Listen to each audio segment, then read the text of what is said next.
அன்பான கர்த்தருடைய பிள்ளைகளே, இயேசு கிறிஸ்துவின் நாமத்தில் உங்களை அன்போடு கூட வாழ்த்துகிறேன். இயேசுவின் திருவசனம் ஊழியம் மூலமாக உங்களை தொடர்பு கொள்ள ஆண்டவர் தந்த இந்த நல்ல வாய்ப்புக்காக ஆண்டவருக்கு நன்றி செலுத்துகிறேன். இப்போதும் முடிந்து போன தீர்க்க தரிசன ஊழியம் என்ற தலைப்பில் சில காரியங்களை உங்களோடு கூட பகிர்ந்து கொள்ள விரும்புகிறேன். எண்ட் ஆஃப் ப்ராப்பர்ட்டிக் மினிஸ்ட்ரி. இன்றைய நாட்களில் ஒரு சில புகழ்பெற்ற பெரிய ஊழியர்கள் தங்களை இந்த நூற்றாண்டின் அப்போஸ்தலர், கடைசி கால தீர்க்கதரிசி என்றெல்லாம் கூட்டங்களில் விளம்பரப்படுத்துகிறார்கள். அவர்கள் பேசும் கூட்டங்களுக்கு அவர்கள் பெயரோடு கூட அப்போஸ்தலர், தீர்க்கதரிசி என்றெல்லாம் பெயர் போட்டு நோட்டீஸ், போஸ்டர் அடிக்கப்படுகிறது. பெரிய அளவில் வரவேற்பும் கொடுக்கப்படுகிறது. வேதத்தின்படி இது சரியா? புதிய ஏற்பாட்டின் இந்த கடைசி நாட்களில் இது போன்ற தீர்க்கதரிசிகள் இருக்கிறார்களா என்று நாம் பார்க்க வேண்டும். காரணம், மத்தேயு 11ஆம் அதிகாரத்தில் யோவானை பற்றி சொல்லப்படும் ஒரு வசனம் இந்த கேள்வியை, சந்தேகத்தை எழுப்புகிறது. மத்தேயு 11:13 நியாயப்பிரமாணமும் தீர்க்கதரிசிகள் யாவரும் யோவான் வரைக்கும் தீர்க்க தரிசனம் உரைத்ததுண்டு என்று இயேசு கூறுகிறார். தீர்க்கதரிசிகள் யாவரும் யோவான் வரைக்கும் தீர்க்க தரிசனம் உரைத்தது உண்டு என்று இயேசு கூறுகிறார். அப்போ தீர்க்க தரிசனம் என்பது யோவான் காலம் வரைக்கும் தானா? புதிய ஏற்பாட்டு சபை காலத்தில் தீர்க்கதரிசிகள் உண்டா இல்லையா என்கிற கேள்விக்கான பதிலைத்தான் இன்று படிக்கப் போகிறோம். பொதுவாக பழைய ஏற்பாட்டில் 3 விதமான ஊழியங்கள் அஃபீஷியலாக, அதாவது அதிகாரபூர்வமான ஊழியமாக இருந்து வந்தது. ஒன்று ஆசாரிய ஊழியம், இரண்டாவது ராஜாக்கள் ஊழியம், மூன்றாவது தீர்க்க தரிசன ஊழியம். முக்கியமான ஒரு குறிப்பு, ஆசாரியனோ ராஜாவோ தவறு செய்யும்போது, வழி மாறும்போது அப்போது தேவன் ஒரு தீர்க்கதரிசியை எழுப்பி பேசி நாட்டை, மக்களை சரி செய்வார். 1 சாமுவேல் 2ஆம் அதிகாரம் 27ஆம் வசனத்தில் தேவனுடைய மனுஷன் ஒருவன் ஏலியினிடத்தில் வந்து கர்த்தர் உரைக்கிறது என்னவென்றால் என்று வாசிக்கிறோம். அதாவது ஏலி ஆசாரியனுடைய பிள்ளைகள் ஒப்னியும் பினகாசும் சரியில்லாத போது யாரென்றே தெரியாத ஒரு ப்ராப்பர்ட் வந்து பேசுகிறான். 2 சாமுவேல் 12ஆம் அதிகாரம் 1ஆம் வசனத்தில் தாவீது ராஜா பத்சேபாளிடம் பாவம் செய்த போது ஆண்டவர் நாத்தான் தீர்க்கதரிசியை அனுப்பி தாவீதோடு பேசுகிறார். இப்படித்தான் பழைய ஏற்பாட்டு தீர்க்க தரிசன ஊழியம் இருந்து வந்தது. நம் மனதில் வைக்க வேண்டிய இன்னொரு காரியம், இவர்கள் 3 பேருமே ஏஜெண்டுகள் போல பாலமாக பணியாற்றினார்கள். ராஜா தேவனுடைய பிரதிநிதியாக, ஏஜெண்டாக மக்களை ஆளுகிறான். ஆசாரியன் மனிதனின் பிரதிநிதியாக, ஏஜெண்டாக தேவன் முன் நிற்கிறான்.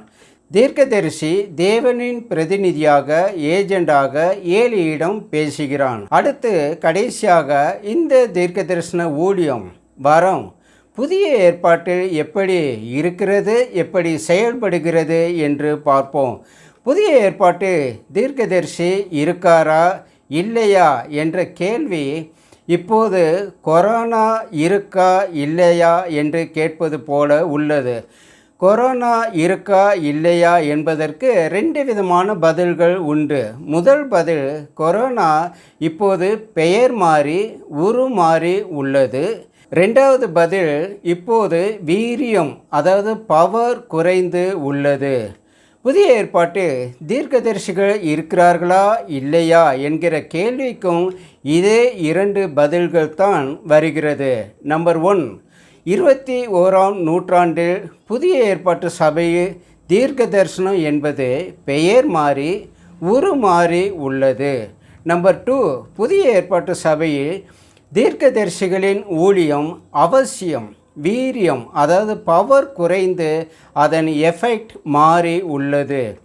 தேவனுடைய வல்லமை குறைந்து விட்டது என்று நான் சொல்லவில்லை, மாறாக அதன் அவசியம், தேவை குறைந்து விட்டது என்கிறேன். இப்போது இந்த 3:13 வசனத்தில் 5 விதமான ஊழியங்களை பற்றி வாசிக்கிறோம். அவர் சிலரை அப்போஸ்தலராகவும், சிலரை தீர்க்கதரிசிகளாகவும், சுவிசேஷகராகவும், சிலரை மேய்ப்பராகவும், போதகராகவும் ஏற்படுத்தினார் என்று உள்ளது. இதில் 5 ஊழியங்கள் உள்ளது. ஆனால் அதில் முதல் 2 ஊழியங்கள், அதாவது அப்போஸ்தலர், தீர்க்கதரிசி என்பது அஸ்திபாரம் ஆகும். எபேசியர் 2:20 அப்போஸ்தலர், தீர்க்கதரிசி என்பவர்களுடைய அஸ்திபாரத்தின் மேல்தான் நாம் திருச்சபையாக கட்டப்பட்டு இருக்கிறோம். ராஜாக்கள் ஊழியத்தையே எடுத்துக்கொள்வோமே. புதிய ஏற்பாட்டில் இக்கால சபையில் ராஜாக்கள் உண்டா என்று பார்ப்போம். நான் ஏன் சபையில் ராஜாக்களை பற்றி பேசுகிறேன் என்றால், புதிய ஏற்பாட்டு சபையில் பலி செலுத்துகிற ஆசாரியன், ஆட்சி செய்கிற ராஜா இல்லை என்று சொன்னால் ஒத்துக்கொள்கிறவர்கள், 21ஆம் நூற்றாண்டின் தீர்க்கதரிசி டேஷ் டேஷ் பேசுகிறார் என்றால் உற்சாகமாக ஏற்றுக்கொள்கிறார்கள். அது எப்படி? ராஜா இல்லை என்றால் தீர்க்கதரிசியும் இல்லை. இது உண்டென்றால் அதுவும் உண்டு. ஆனால் ஒன்று, புதிய ஏற்பாட்டு கிறிஸ்தவர்களுக்கு என்று ஒரு தனி நாடோ, அதற்கென்று தனி ஒரு ராஜாவோ இல்லை. நமக்கு இயேசு கிறிஸ்துவே ராஜாதி ராஜா, கர்த்தாதி கர்த்தா. ஸோ முதலாவது குறிப்பு, பழைய ஏற்பாட்டில் இருந்த ராஜா என்கிற ஊழியம், பொறுப்பு புதிய ஏற்பாட்டு சபையில் இல்லை. அடுத்து, பழைய ஏற்பாட்டில் இருந்த ஆசாரியன் என்ற ஊழியம், பொறுப்பு புதிய ஏற்பாட்டு சபையில் உள்ளதா என்று பார்ப்போம். பழைய ஏற்பாட்டில் குறிப்பிட்ட இடத்தில் இருந்த தேவனுடைய ஆலயம் புதிய ஏற்பாட்டில் உருமாறிவிட்டது. அதாவது புதிய ஏற்பாட்டில் ஒவ்வொரு விசுவாசியும் தேவன் தங்கும் ஆலயமாகி விட்டான். அதைத்தான் 1 கொரிந்தியர் 3:16 நீங்கள் தேவனுடைய ஆலயமாய் இருக்கிறீர்கள் என்று பரிசுத்த பவுல் கூறுகிறார். ஸோ பழைய ஏற்பாட்டில் இருந்த அந்த ஆசாரிய பணியும் ஊழியமும் புதிய ஏற்பாட்டில் உருமாறி விட்டது. பழைய ஏற்பாட்டு யூதர்கள் நேரடியாக ஆசரிப்பு கூடாரத்துக்கு போக முடியாது, ஆண்டவரிடத்தில் சேர முடியாது. ஆசாரியன்தான் பலி செலுத்துவான். மக்களின் பிரதிநிதியாக ஆசரிப்பு கூடாரத்துக்குள் ஆசாரியன்தான் போவான். ஆனால் புதிய ஏற்பாட்டு விசுவாசி நேரடியாக ஆண்டவரிடத்தில் சேர முடியும்.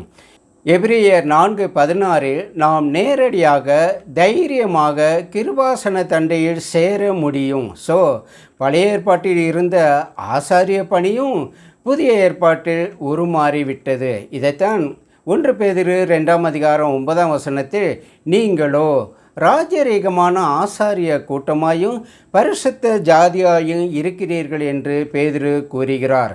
ஆண்டவர் நம்மையே ராஜாவாக, ஆசாரியனாக ஏற்படுத்திவிட்டார். கடைசியாக இருக்கும் கன்ஃபியூஷன் இப்போது 21ஆம் நூற்றாண்டில் திருச்சபையில் தீர்க்கதரிசி இருக்காரா இல்லையா என்பது தான். புதிய ஏற்பாட்டில் அப்போஸ்தலர் 13ஆம் அதிகாரத்தில் அந்தியோகியா திருச்சபையை பற்றி வாசிக்கிறோம். அப்போஸ்தலர் 13:1 அந்தியோகியா சபையிலே பர்னபாவும் சவுலும் தீர்க்கதரிசிகளாயும் போதகர்களாயும் இருந்தார்கள் என்று வாசிக்கிறோம். இங்கே தீர்க்கதரிசி என்ற அந்த பழைய ஏற்பாட்டு ஊழியத்தை போதகர்களோடு, அதாவது போதகர்களாக மாற்றி சேர்த்து இணைத்து வேதம் பேசுகிறது. அதாவது பெயர் மாறுகிறது. இதே கருத்தை, இதே சத்தியத்தை இன்னொரு வசனமும் கூறுகிறது. 2 பேதுரு 2:1 கள்ள தீர்க்கதரிசிகள் ஜனங்களுக்குள்ளே இருந்தார்கள். அதாவது பழைய ஏற்பாட்டு இருந்தார்கள். அப்படியே உங்களுக்குள்ளே, அதாவது புதிய ஏற்பாட்டு திருச்சபையில் கள்ள போதகர்கள் உண்டு. இங்கே பழைய ஏற்பாடு போலவே புதிய ஏற்பாட்டு சபையிலும் தீர்க்கதரிசிகள் இருப்பார்கள் என்று வேதம் கூறாமல், மாறாக போதகர்கள் இருப்பார்கள் என்று கூறுகிறது. ஸோ மத்தேயு 11:13 படி யோவான் காலத்தோடு பழைய ஏற்பாட்டின் எச்சரிக்கும் கண்டிக்கும் தீர்க்க தரிசன ஊழியம் முடிகிறது. இயேசு கிறிஸ்துவின் காலம் முதல் சபையில் கிருபையின் சுவிசேஷ போதக ஊழியம் ஆரம்பிக்கிறது. சரி, இப்போ கடைசியாக இந்த 21ஆம் நூற்றாண்டு டேஷ் டேஷ் தீர்க்கதரிசி என்று சிலரை அழைக்கிறார்களே, நோட்டீஸில் போடுகிறார்களே, டிவி சேனல்லாம் கூட தீர்க்கதரிசி என்றே நடத்தப்படுகிறது. அதை பற்றி என்ன? நாம் இதுவரைக்கும் பார்த்தது 2 காரியங்களை நீங்கள் ஞாபகத்தில் வைத்து கொள்ள வேண்டும். ஒன்று, தீர்க்க தரிசன ஊழியம் என்பது தேவைப்பட்டால் மட்டும் தேவனால் எழுப்பி பயன்படுத்திய ஒரு ஊழியம். நீங்கள் மனதில் வைக்க வேண்டிய இன்னொரு காரியம், இவர்கள் 3 பேருமே ஏஜெண்டுகள் போல ஒரு பாலமாக பணியாற்றியவர்கள். புதிய ஏற்பாட்டை பொறுத்தவரை no agent, all direct contact. So இந்த 3 ஊழியமே புதிய ஏற்பாட்டில் அடிபடுகிறது, அவசியமற்று போகிறது. புதிய ஏற்பாட்டில் வேதம் ஊழியக்காரரை, விசுவாசிகளை எங்கேயும் யாரையும் தீர்க்கதரிசிகள் என்று அழைக்கவில்லை. வெளிப்படுத்தல் 1ஆம் அதிகாரம் 6ஆம் வசனம், 5, 10, 20, 6 வசனங்களில் எல்லா வசனங்களிலும் ஆசாரியர், ராஜாக்கள் என்று உள்ளதை தவிர யாரையும் எங்கேயும் தீர்க்கதரிசியாக வேதம் அழைக்கவில்லை. நான் இவ்வளவு நேரம் பேசியதில் ஒரு வார்த்தையை நீங்கள் கவனித்து இருப்பீர்கள். தீர்க்கதரிசி இல்லை என்று சொன்னேனே தவிர தீர்க்க தரிசன வார்த்தை இல்லை என்று நான் கூறவில்லை. வேத புத்தகம் உருவாகாத பழைய ஏற்பாட்டு காலத்தில் எழுதப்பட்ட தீர்க்க தரிசன வார்த்தைகள் இல்லாத காலத்தில் அதை தேவனிடமிருந்து பெற்று பேசிய தீர்க்கதரிசிகள் இருந்தார்கள். ஆனால் புதிய ஏற்பாட்டு வெளிப்படுத்தல் 1:3 எழுதப்பட்ட தீர்க்க தரிசன வார்த்தைகள் இருக்கிறது. அதை எடுத்து விலக்கி பேசுவது போதகர்களின் ஊழியம், தீர்க்கதரிசிகள் இல்லை. காரணம், தீர்க்கதரிசிகள் என்பவர்கள் ஏற்கனவே எல்லாருக்கும் தெரிந்த காரியங்களை பற்றி பேசுபவர்கள் அல்ல. மாறாக இதுவரை வெளிப்படுத்தப்படாத புதிய காரியங்களை பற்றி பேசுவது ஆகும். ஆனால் வேதம் இனி வரப்போகிற, இன்னும் 1000 வருஷம் நடக்கப் போகிற அரசாட்சி வரைக்கும் எழுதி வைத்து விட்டது, வெளிப்படுத்தி விட்டது. ஆகவே தீர்க்க தரிசன ஊழியத்தின் அவசியம் குறைந்து விட்டது. புதிய ஏற்பாட்டில் பேதுருவோ, பிலிப்புவோ, யோவானோ தங்களை எங்கேயும் தீர்க்கதரிசி என்று கூறிக்கொள்ளவில்லை. வேதத்திலிருந்து பேசினார்கள், வேத சத்தியங்களை போதித்தார்கள். பரிசுத்த பவுல் பேசினார், பிரசங்கம் பண்ணினார், போதித்தார், எழுதினார். ஆனால் எங்கேயும் எதிலும் தன்னை ஒரு தீர்க்கதரிசி என்றோ தான் சொல்லுவது தீர்க்க தரிசனம் என்றோ கூறிக்கொள்ளவில்லை. காரணம், அவர்கள் இயேசுவின் வார்த்தையை மீறவில்லை. அது என்ன? மத்தேயு 11:13 நியாயப்பிரமாணமும் தீர்க்கதரிசிகள் யாவரும் யோவான் வரைக்கும் தீர்க்க தரிசனம் உரைத்தது உண்டு என்று இயேசு கூறுகிறார். ஸோ இன்றைய நாட்களில் தீர்க்கதரிசிகள் என்பவர்கள் இல்லை, தவறு. இயேசுவின் திருவசனம் ஊழியத்தின் இந்த தியானம் உங்களுக்கு பிரயோஜனமாக இருந்திருக்கும் என்று நம்புகிறோம். ஜீசஸ் டிவைன் வேர்ட் மினிஸ்ட்ரி சேனலை தொடர்ந்து பாருங்கள், சப்ஸ்கிரைப் பண்ணுங்கள், மற்றவர்களுக்கும் பகிர்ந்து கொள்ளுங்கள். உங்களுக்காக நாங்கள் ஜெபிக்கிறோம். கர்த்தர் நம்மை ஆசீர்வதிப்பாராக. ஆமேன், ஆமேன்.